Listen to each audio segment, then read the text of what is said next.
Aku hanya ingin berbagi kebahagiaan dan tidak menggurui siapapun. Terlalu sulit bagiku untuk menyalahkan siapapun. Akan tetapi apabila ada orang yang ingin mengisi raporku, tentu aku sangat gembira sekali. Dan kujamin aku tidak akan sakit hati sedikit pun. Dan sekarang kita langsung ke forum dialog dan di virtual. Halo, Assalamualaikum. Assalamualaikum warahmatullahi wabarakatuh. Ya, silakan Pak Haji Dede Jainuddin. Waalaikumsalam Pakar, mohon izin Buya. Iya. Tadi Buya mengatakan mana yang lebih berdosa, orang yang mengaku Tuhan, apa orang yang memperjualkan beli Al-Quran dengan jabatan Buya. Di sini ada di puisi ini gitu. Saya lihat Buya di halaman berapa ya? Bisa saja mulutnya mengatakan ingin mencari kebahagiaan, tetapi sepak terjangnya memastikan dia mencari harta.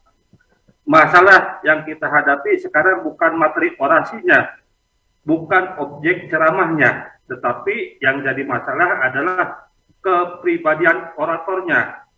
Dalilnya tidak salah, tetapi maksud hatinya yang menyimpang jauh, Buya. Persis apa yang dikatakan Buya tadi. Mohon izin Buya. Ya, memang ya itulah keadaannya, bahwa ya bukan sekarang saja, dari sejak zaman dahulu kala. Ya, seringkali orang memanfaatkan firman Tuhan untuk kepentingan pribadi, termasuk menyerang negara orang lain. Ya, hatinya mah ingin menjajah, tapi alasannya berdakwah. Ya, orang ada urusan, nggak dia negara cinta damai, nggak ada urusan, ya kan? Nggak ada sengketa, nggak ada. Kok ujung-ujung diserbu dulu kan? Ya, atau kita juga menyerang orang lain berdasarkan firman Tuhan, mencari jabatan-jabatan dengan menggunakan firman Tuhan, atau menggalang seseorang, menghadang seorang supaya tidak mencapai tujuannya, juga dihadang dengan ayat-ayat Tuhan dan sebagainya. Itu jadi menjadi main-main. Nah, ini bukan sejak sekarang saja. Iya. Bahkan Sayyidina Ali sendiri pernah mengatakan, bahwa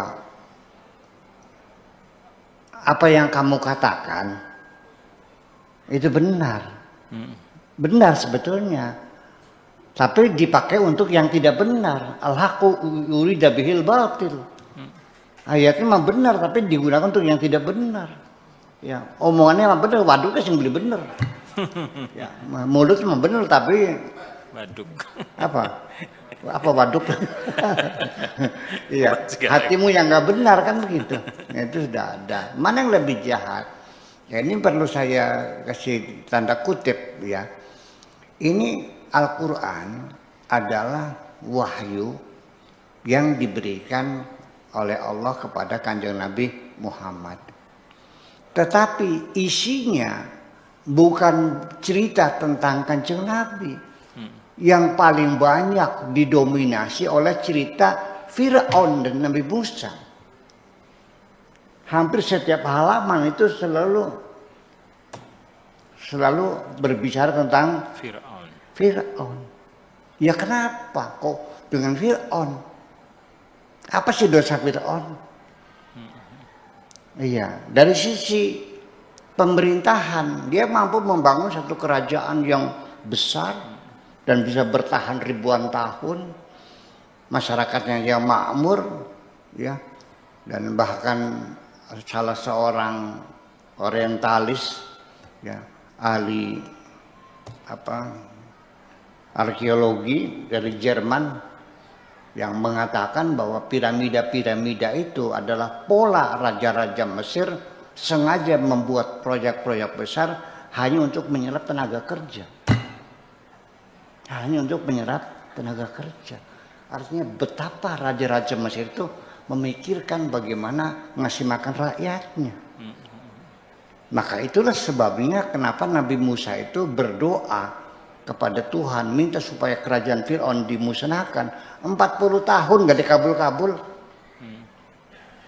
Iya, baru ditenggelamkan itu setelah 40 tahun.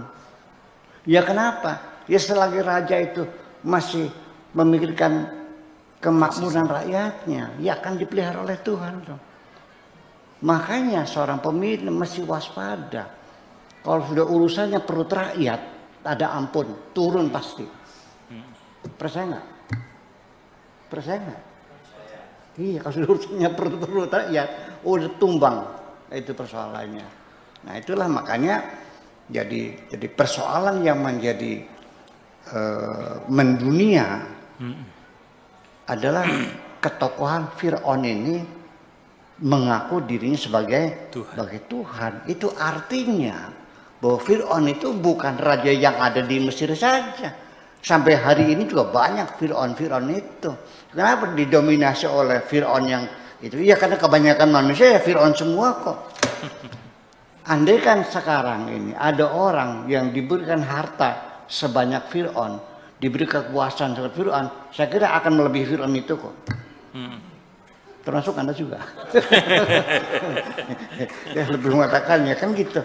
Ya, ucapan-ucapan kelihatan. Orang yang nyumbang masjid saja ngomongnya kalau nggak ada gue nggak bakal jadi. Ya memang nyumbangnya 500 juta, setengah miliar lah. Dengan gagahnya dia mengatakan kalau gue bantu nggak bakal jadi ini. Nah, lalu saya katakan ada Tuhan kok. Iya bertuhan ada juga kalau nggak saya bantu nggak bakal jadi. Jadi yang menentukan jadi siapa? Dianya. Berarti dia ngakunya lebih tinggi dari Tuhan kan? Kalau Fir'aun ngaku jadi Tuhan. Kalau kamu ngaku di atas Tuhan. Di mana yang lebih jahat? Ya balik semacam itulah. Jadi persoalannya ya memang dari dulu juga sama. Ya sampai sekarang ini bukan mengkritik kita saja, tapi memang dari sejak dahulu agama sering dipakai kendaraan untuk mendapatkan fasilitas, keuntungan pribadi dan sebagainya, itu dari sejak dahulu kala yang sampai sekarang. Itu tergantung pada pribadi kita masing-masing. Saya kira begitu kira-kira. Ya, baik. Ya. Terima kasih Buya untuk penjelasannya tentang apa yang disampaikan oleh Pak Dede Zainuddin.